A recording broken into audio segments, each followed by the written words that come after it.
A intervenção americana no Iraque. Os Estados Unidos declararam a Primeira Guerra do Golfo em 1990, mas seu envolvimento no Iraque remonta a muito mais. São praticamente 60 anos de intervenção, tanto as escondidas quanto as claras. Primeiramente, os Estados Unidos interviram para instalar Saddam Hussein no governo iraquiano e depois o apoiaram a manter a guerra contra o Irã durante 7 anos e 11 meses, lhe fornecendo armas químicas que foram usadas tanto contra soldados iranianos como contra civis. Ainda que tenham colocado Saddam no poder, os Estados Unidos declararam guerra ao Iraque em 1990, resultando em sanções impostas pelas Nações Unidas, das quais mataram centenas de milhares de iraquianos inocentes.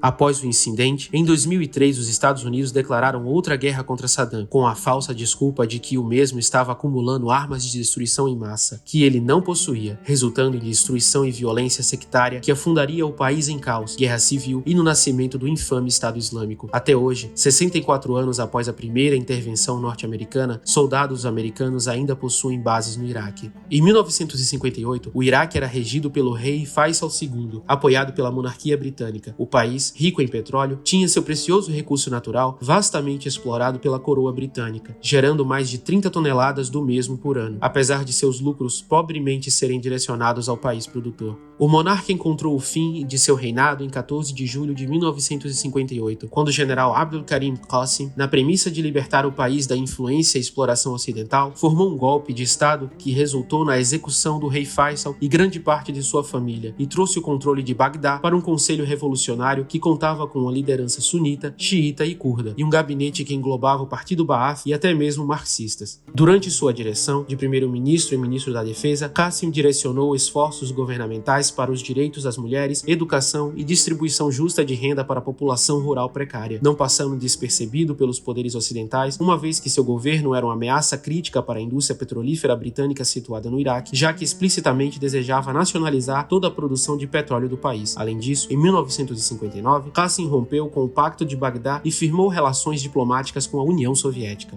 Já em 1962, o presidente Kennedy direcionou a CIA para um golpe contra o primeiro-ministro do Iraque, voltando seu apoio governamental para o Partido Anticomunista Ba'ath. Em 1963, o Partido Ba'ath conduziu um golpe de Estado apenas 5 anos após a tomada de Qasim e o executou, ao vivo, na rádio. Ali Saleh Saad, o ministro do interior do governo que substituiu Abdul Karim Qasim, possui uma frase famosa: "Viemos ao poder num trem da CIA". Durante esse período, um ex-executor estava subindo ao poder e recebendo apoio absoluto da CIA, Saddam Hussein. Esse apoio nada mais era que a execução de comunistas, dissidentes e pessoas leais a Qasim. Esse apoio culminou na chegada absoluta de Saddam ao poder, como presidente e primeiro-ministro em 1979.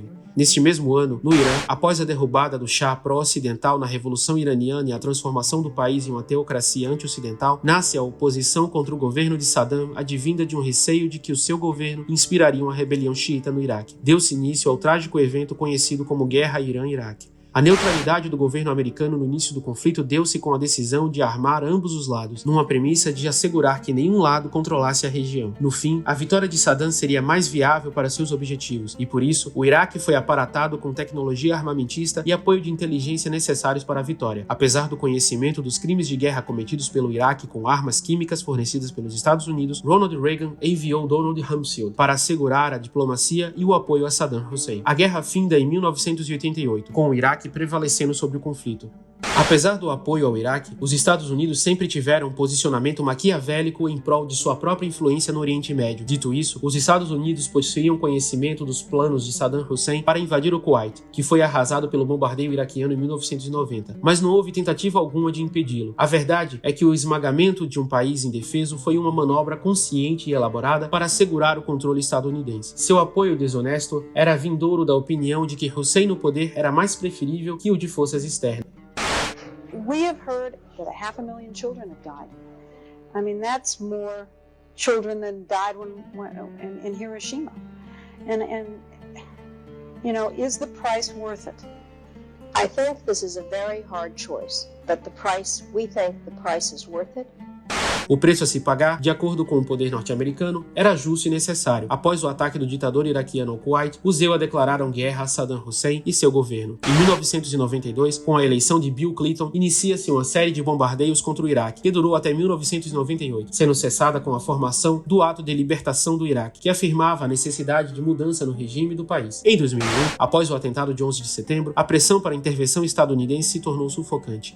Em 2002, Dick Cheney, vice-presidente dos Estados Unidos e anterior CEO da empresa petrolífera Halliburton, alegou que Saddam Hussein estava armazenando armas de destruição em massa. Tal alegação foi apoiada por diversos oficiais da inteligência norte-americana e divulgada compulsivamente pelos meios de comunicação, dando abertura para o então presidente George W. Bush pressionar pela autorização de guerra, que lhe daria permissão para o uso de força militar. Joe Biden, que é o atual presidente dos Estados Unidos e na época era representante da Comissão de Relações Exteriores do Senado, deu total apoio para a imposição militar de Bush. Em outubro de 2002, a resolução para o uso de força militar no Iraque foi aprovada com 29 votos do Partido Democrata, incluindo os de Joe Biden e Hillary Clinton. Dito isso, apesar dos protestos mundiais contra a intervenção, inicia-se a Operação Choque e Pavor em março de 2003. Tanto o poderio militar governamental e privado foram usados na invasão. Os resultados da intervenção foram assassinatos em massa e incalculáveis danos à infraestrutura civil. Além disso, comumente conhece-se casos de tortura a detidos sem julgamento nas prisões militares como Abu Ghraib. Os números de mortes no Iraque desde as sanções das Nações Unidas em 1990 superam até mesmo os causados pelo bombardeio nuclear em Hiroshima e Nagasaki. No pós-guerra, que é marcado como um verdadeiro massacre, a tão comum estratégia estadunidense de reconstruir o que destruiu para um bem maior, como foi presenciado na Ásia com o Plano Colombo, se torna presente mais uma vez com um contrato bilionário que deu preferência à empresa petrolífera Halliburton, que já foi citada anteriormente. Não obstante, num processo dado como desbaafificação, mais de 250 mil soldados iraquianos se encontraram sem emprego de um dia para o outro, com a justificativa de que não poderiam servir ao novo regime por terem, anteriormente, jurado lealdade ao governo de Saddam Hussein, o que obviamente foi um desmantelamento das forças armadas do país conquistado, minando as chances de retomada do poder pelos nacionalistas árabes. O poderio americano esmagador, combinado com anos de violência religiosa, fervilhou no nascimento de um único grupo extremista composto de extremistas religiosos brutalizados e baathistas seculares, obstinado a remover as forças estadunidenses do Iraque, o Daesh, popularmente conhecido como ISIS ou Estado Islâmico. Em 2011, o presidente dos Estados Unidos, Barack Obama, retirou as tropas do Iraque. Entretanto, por volta de 2014, o então autoproclamado Estado Islâmico dominava um terço do país com a ajuda de combatentes estrangeiros, que direcionou o então presidente a reenviar tropas para o Iraque. Mais recentemente, em 2016, o então candidato à presidência e posterior presidente norte-americano Donald Trump parecia demonstrar um posicionamento contrário à guerra no Iraque. Entretanto, pouco depois, ele também performou bombardeamentos no país, direcionando seu poderio contra milícias apoiadas pelo Irã, resultando inclusive na morte do general iraniano Qasem Soleimani em Bagdá. Atualmente, o Iraque testemunha um dos mais longos protestos populares em décadas, sendo sua pauta o fim do sistema político que existe no país desde a remoção de Saddam Hussein. As décadas sendo usado como um joguete geopolítico tornou um país antes polo de artes e cultura, mundialmente reconhecido por suas universidades, em um país desmoralizado, devastado e brutalizado. O que aguarda o futuro do Iraque, apenas o tempo dirá. E é isso, pessoal. Se você gostou desse vídeo, não deixa de deixar seu like, compartilhar com seus amigos, siga a página História Islâmica nas redes sociais, conheça também nossa plataforma de cursos, onde você vai ter aulas sobre os mais variados temas da história do mundo islâmico. E assalamu alaikum, até a próxima, aqui na página História Islâmica com Mansur Peixoto.